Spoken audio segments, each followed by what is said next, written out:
और तेलंगाना के जिला कामारेड्डी में भयानक सड़क हादसा, तेज रफ्तार कार दरख्त से जा टकराई, 4 अफराद मौके पर हलाक।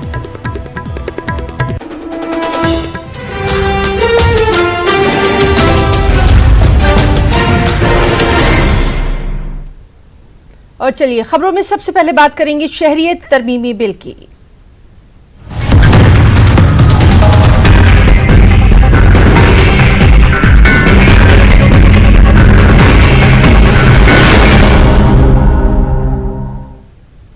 जी आज लोकसभा में वज़ीर दाखिला अमित शाह शहरियत तरमीमी बिल पेश करेंगे। बीजेपी ने अपने अरकान पार्लिमान को 3 दिनों के लिए व्हिप जारी कर दी है। वक्फे सवालात के बाद बिल ऐवान में पेश किया जाएगा। अगर ये बिल कानून बन जाता है तो पाकिस्तान, अफगानिस्तान और बांग्लादेश के हिंदू, सिख, बौद्ध, जैन, पारसी और ईसाई बाशिंदों को मुल्क में शहरियत मिल सकेगी।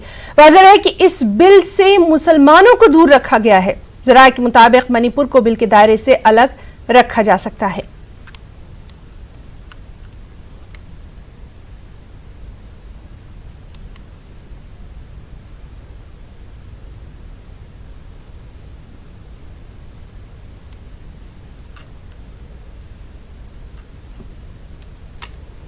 उधर शिवसेना लीडर संजय राउत ने कहा है कि हिंदू तारकीन वतन को शहरियत दी जानी चाहिए और गैर कानूनी तौर पर मुल्क में पनाह लेने वालों को निकाल बाहर किया जाना चाहिए।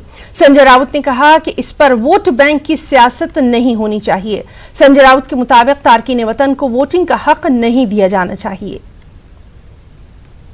कही है कि इस देश में जो घुसपैठ है उसको निकाल देंगे, एक एक को चुन चुन कर निकालूंगा। तो अब तक 6 महीने में ऐसे कितने निकाले आपने, उसका हिसाब दीजिए। कितने निकाले हैं आपने किसी को निकाला नहीं है और बाहर से लोग आप ले रहे हो, वो भी घुसपैठी है मान लो, यहाँ से भी निकालो फिर आप ले लो। दूसरी बात है, अगर आपके ऊपर जो आरोप है वोट बैंक पॉलिटिक्स का, इस बारे में वो आपको ख़त्म करना है तो हमारी ये डिमांड है कि ये लोगों को तो हिंदुस्तान में सिर्फ रहना है, आश्रय चाहिए उनको, असलम चाहिए, तो उनको आप 25 साल तक वोटिंग राइट्स मत दीजिए। क्योंकि आप किसी भी राज्य में उनको बिठाएंगे और वोटिंग राइट देकर एक वोट बैंक बनाएंगे, विरोध उसको है। खास करके नॉर्थ ईस्ट में जो स्टेट्स है वहाँ भाजपा शासित राज्य है, वो भी विरोध कर रहे हैं। तो आप ऐसे लोगों को 25 साल तक वोटिंग राइट्स अगर नहीं देंगे तो आपके ऊपर का जो आरोप है वो आरोप नहीं होगा। कश्मीरी पंडितों का क्या हो गया? आपने तो 370 हटाने के बाद भी कश्मीरी पंडितों की घर वापसी आप नहीं कर सके हैं। आप उनको कब भेजेंगे? बाहर से लोग आप उनको घर बार दे देंगे, सब देंगे, लेकिन हमारे कश्मीरी भाई पंडित है वो आज भी कैंप में रहते हैं, उनका कोई ठिकाना नहीं है। शहरी तरमीमी बिल के खिलाफ मुल्क की कई रियासतों में एहतजाज और मुजाहिरों का सिलसिला भी जारी है। त्रिपुरा के अगरतला में भी बिल के खिलाफ लोग सड़कों पर हैं। बिल के खिलाफ लोगों ने नारे बुलंद किए। इस दौरान पुलिस ने उन्हें समझा बुझाकर मुजाहिरा खत्म कराने की कोशिश भी की। शहरियत तरमीमी बिल के खिलाफ आसाम में भी बंद मनाया जा रहा है। ऑल आसाम स्टूडेंट्स यूनियन समेत दीगर तंजीमों की जानिब से बंद की कॉल दी गई है। अपर आसाम और सेंट्रल आसाम में मुजाहिरीन ने शाहराहों को जाम कर दिया है।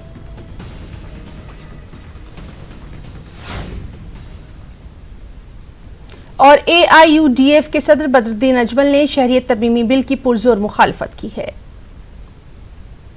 सिटीजन अमेंडमेंट बिल हमारा ये स्टैंड है कि सरकार इसको वापस ले। ये जालिमाना बिल है, सरकार इसको वापस ले, सरकार इसको जो है वापस ले।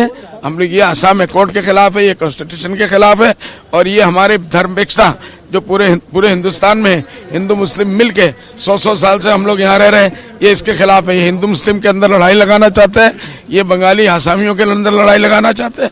ये विभाजन डिवाइड एंड रूल का इनका पॉलिसी है, इसको हम कामयाब नहीं होने देंगे। हमारी पार्टी इसके खिलाफ है हर चीज के। कभी ये कॉन्स्टिट्यूशन के खिलाफ है, असम कोर्ट के खिलाफ है और हिंदू मुस्लिम एकता के खिलाफ है।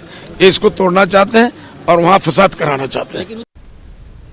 शहरियत तरमीमी बिल से मुसलमानों को अलग रखा गया है, लेकिन यूपी शिया वक्फ बोर्ड के चेयरमैन वसीम रिजवी ने हुकूमत से शियों को बिल में शामिल करने का मुतालबा किया। वसीम रिजवी ने इस सिलसिले में बाकायदा वज़ीर दाखिला अमित शाह को एक खत भी लिखा है। और इंडियन यूनियन मुस्लिम लीग ने शहरियत तरमीमी बिल की मुखालफत की है। न्यूज़ 18 से बातचीत में मुस्लिम लीग के अरकान ईटी मोहम्मद बशीर और पीके कनालीकुट्टी ने कहा कि बिल आइन के खिलाफ है और मजहब की बुनियाद पर इम्तियाज करता है। अमेंडमेंट बिल को लेकर के लगातार विवाद हो रहा है। इंडियन यूनियन मुस्लिम लीग ने भी इस बिल का विरोध किया है।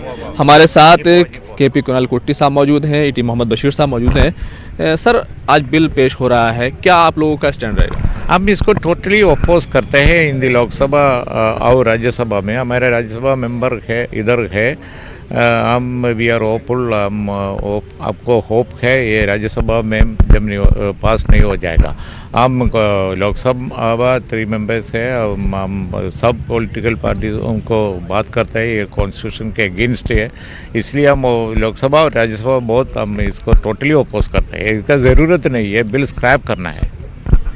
सरकार ये कह रही है कि हम ह्यूमैनिटेरियन ग्राउंड पर कुछ लोगों को शहरियत देना चाहते हैं, नागरिकता देना चाहते हैं।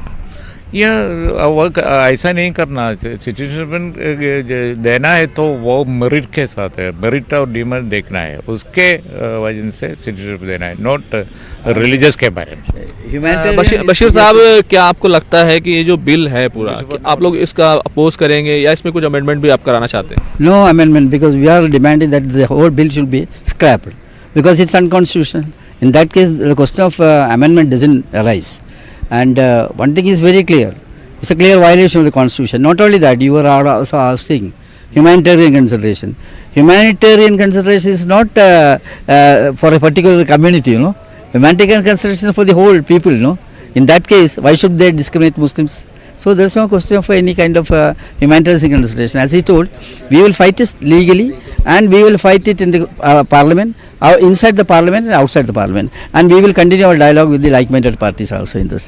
अगर सरकार ये बिल पास करा लेती है तो क्या आप लोग सुप्रीम कोर्ट जाएंगे? क्या आप लोग इसको जाएंगे? जरूर जाएगा ना, उसका क्या बात है। It's unconstitutional and this is against the basic principle of our constitution. So this will not be standing in Supreme Court in any way. We are sure this is only a political step. They cannot exclude Muslims at any cost. That we are 100% sure.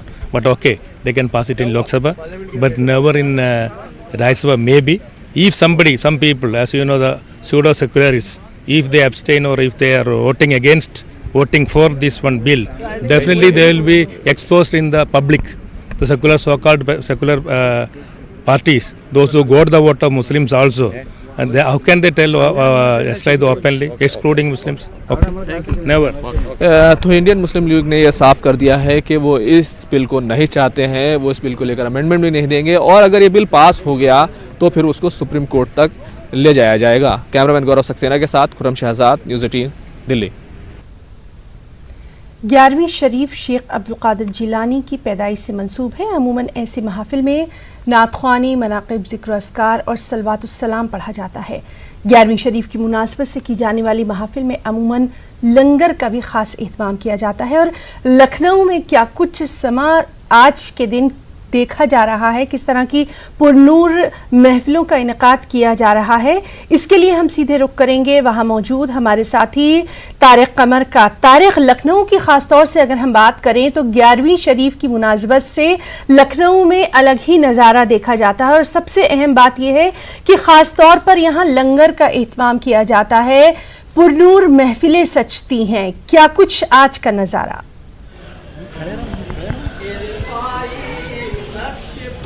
हाँ हिना, देखिए जैसा आपने बताया कि आज का दिन बड़ा मुबारक, बहुत अहम दिन है और जाहिर है कि 11वीं शरीफ जिस अंदाज से, जिस अक़ीदत और एहतराम से लखनऊ में मनाई जाती है वो बेमिसाल है। और इस वक्त भी मेरे साथ बहुत अहम उलमाए किराम, ख़ास तौर से मौलाना अबुल इरफान फ़रंगी महली साहब, जो इन तमाम महफिल का एहतमाम करते हैं और एक मतलब तकरीबन निस्फ सदी से बाकायदा तौर पर इसमें शरीक होते हैं। और ये बता दूं आपको कि लंगर के साथ साथ मुख्तलिफ़ किस्म की महाफिल यहाँ पर होती हैं और ख़ुसूसी तौर पर गरीब परवरी पर मबनी और मुश्तमिल जो प्रोग्राम होते हैं वो काबिल दीद भी होते हैं और बाइस तकलीद भी होते हैं। इस वक्त मेरे साथ अब्दुल इरफान साहब मौजूद हैं। आइए उनसे जान लेते हैं कि इस दिन की तारीख़ी अहमियत क्या है, मजहबी पस मंज़र क्या है और किस अंदाज से, किस अक़ीदत और एहतराम से मनाया जाता है